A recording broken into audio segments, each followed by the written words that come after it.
Bonjour à tous et bienvenue à la bibliothèque de Béatrice. Aujourd'hui, je veux vous lire un texte que j'apprécie foncièrement. Alors, on est accompagné du jeu Antifa et de Herr Marx. C'est une tirelire. Bon, malgré la fatigue, je souhaiterais vous lire quelque chose que j'apprécie énormément, qui s'appelle La Némésis médicale des Ivan Illich. Ok, donc je vais d'abord vous lire le avant-propos.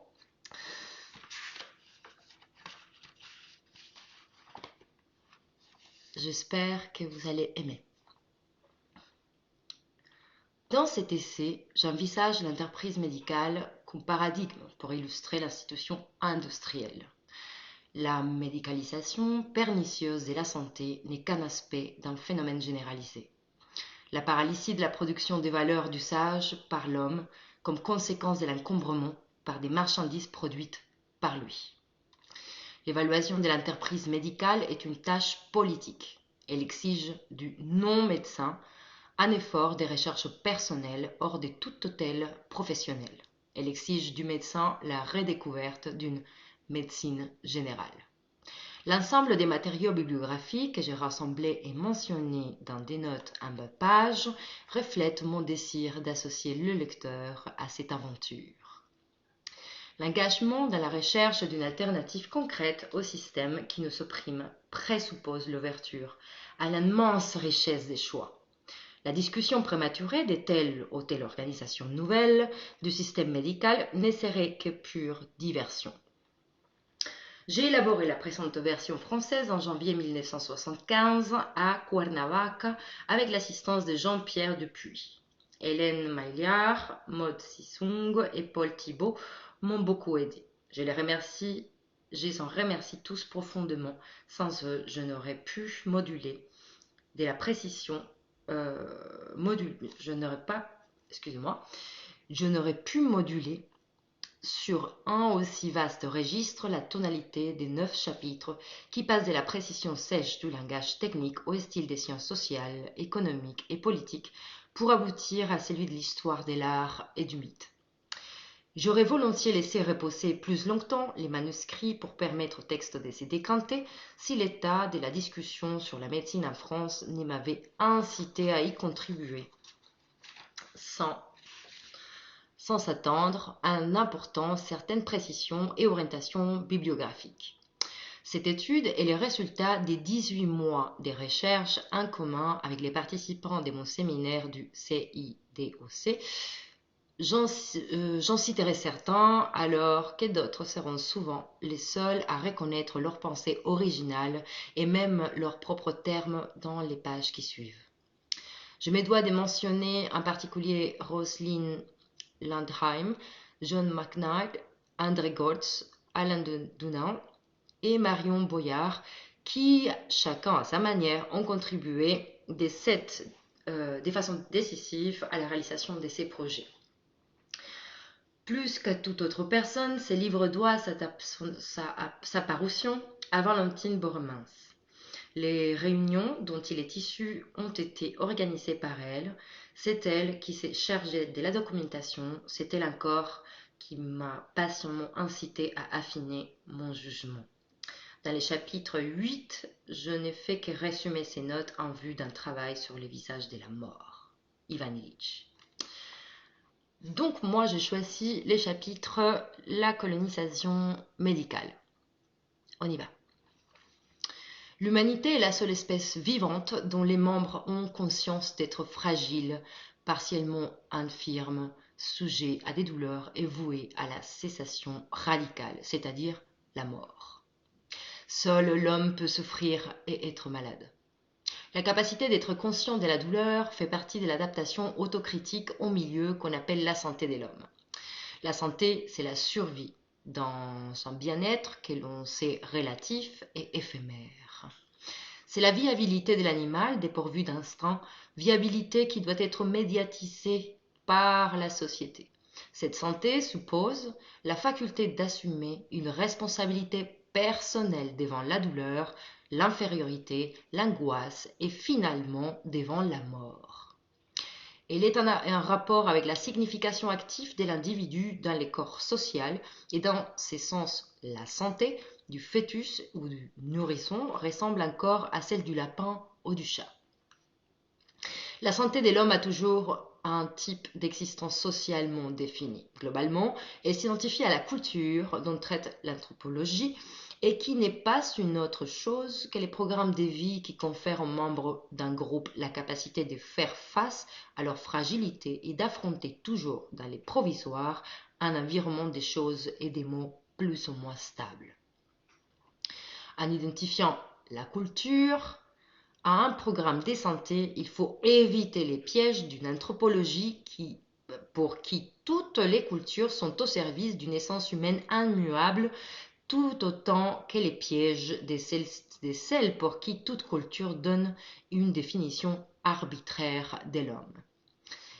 Il n'existe pas être humain qui ne soit transformé par la société dans laquelle il se trouve, pas plus qu'il n'existe des sociétés qui ne se fondent sur l'autonomie avec laquelle ses membres participent au programme qu'elle établit. La culture, c'est les concons qui permet à l'être conscient de se réconcilier avec la niche de l'univers où son espèce a évolué et qui a été rendue hostile par l'emploi des outils. Pour être sûr de comprendre dans quel sens la culture est un concon nécessaire à la survie, nous devons aller au-delà de ses manifestations apparentes et nous concentrer sur sa fonction.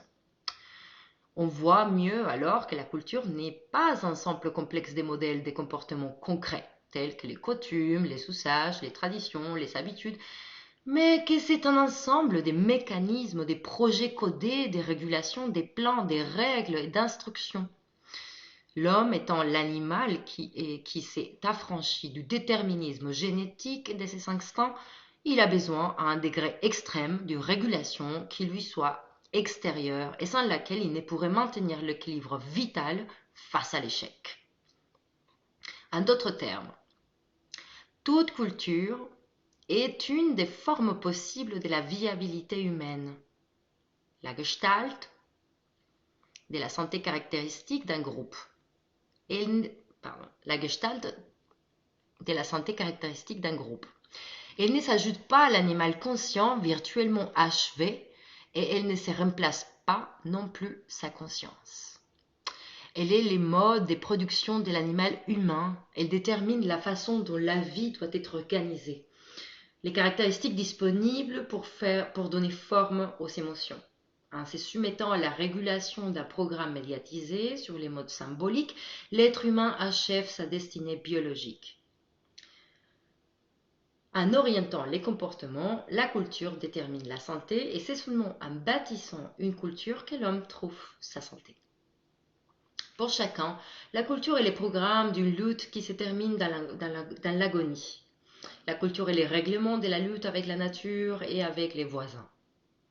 La culture, dans ces combats, l'homme est souvent seul, mais les armes, les règles du jeu et les styles du combat sont fournis par la culture dans laquelle il a été élevé. Toute culture élabore et définit une façon particulière d'être humain et d'être sain, de jouir, de souffrir et de mourir. Tout code social est cohérent avec une constitution génétique, une histoire, une géographie donnée et avec la nécessité de se confronter avec les cultures avoisinantes. Les codes se transforment en fonction de ces facteurs et avec lui se transforme la santé. Mais à chaque instant, les codes servent des matrices à l'équilibre externe et interne de chaque personne. Il engendre les cadres dans lesquels s'articule la rencontre de l'homme avec la terre et avec ses voisins, et également les sens que l'homme donne à la souffrance, à l'infirmité et à la mort. C'est le rôle essentiel de toute culture viable de fournir des clés pour l'interprétation de ces trois menaces, les plus intimes et les plus fondamentales qui soient. Plus cette interprétation renforce la vitalité de chaque individu, et plus elle rend la pitié envers l'autre réaliste, plus on peut parler d'une culture saine. Ces pouvoirs générateurs des santé, inhérents à toute culture traditionnelle, est foncièrement menacé par les développements de la médecine contemporaine. L'institution médicale est une entreprise professionnelle. Elle a pour matrice l'idée que le bien-être exige l'élimination de la douleur, la correction de toute anomalie, la disparition des maladies et la lutte contre la mort. Elle renforce les aspects thérapeutiques des autres institutions du système industriel et assigne des fonctions hygiéniques subsidiaires à l'école, à la police, à la publicité et même à la politique. Les mythes aliénants de la civilisation médicale cosmopolite parvient ainsi à s'imposer au-delà du cercle dans lequel l'intervention du médecin peut se manifester. L'élimination de la douleur, de l'infirmité, des maladies et de la mort est un objectif nouveau qui n'avait jusqu'à présent jamais servi de ligne de conduite pour la vie en société. C'est le rituel médical de son mythe correspondant qui ont transformé douleur, infirmité et mort d'expériences essentielles dont chacun doit s'accommoder en une suite d'écueils qui menacent le bien-être et qui obligent chacun à recourir sans cesse à des consommations dont les produits sont monopolisés par l'institution médicale. L'homme, organisme faible mais muni des génies de la récupération, devient un mécanisme fragile soumis à une continuelle réparation. D'où la contradiction qui oppose la civilisation médicale dominante à chacune des cultures traditionnelles avec lesquelles elle se trouve confrontée lorsqu'elle fait irruption au nom du progrès dans les campagnes ou dans les pays prétendus sous-développés.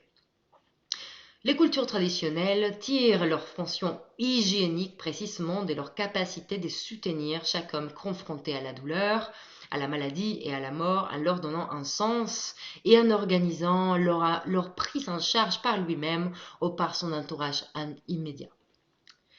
L'hygiène traditionnelle, c'est en priorité des règles pour manger, dormir, aimer, jouer, chanter, souffrir et mourir.